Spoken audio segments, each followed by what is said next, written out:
Friends, good morning, welcome to my YouTube channel. आज गोटे नुआ ब्लॉग अपन स्वागत। चलते देखा आज कौन रोषे हो चलतु।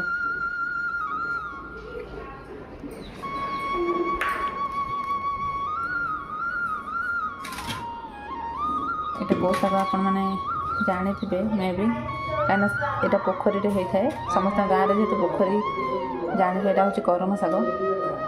ये मुझे करम शाग को काटी देची बहुत अधिक जेहतु आसीला मुझे अधा काटिक अधा रखी। यहाँ पियाज पकड़ भाजिले बहुत टेस्टी लगे, विटामिन भी अधिक।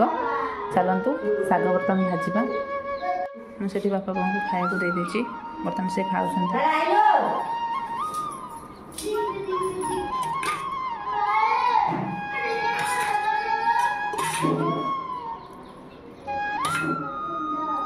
दाली भी खाएनी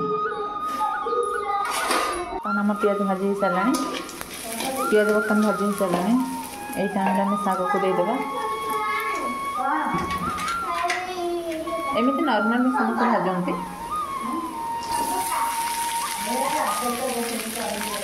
जेहतु देसी आइटम।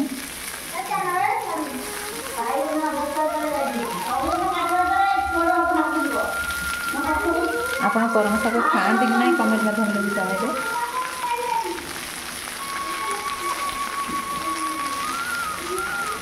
जेहतु पोखर अधा लोक खाते ना असना असना लगे से खाते कि ये शाग खाई बहुत ब्लड हुए। हाँ हाँ जेहतु तो टे टाण शागटा सीझबनी पानी देवाक ही पड़ो आमको। देखो बर्तमान आम शाग रेडी। चलते गरम गरम खाई खाना गरम शाग मस्त लगे। शाग आम रेडी, चलते खाइबा।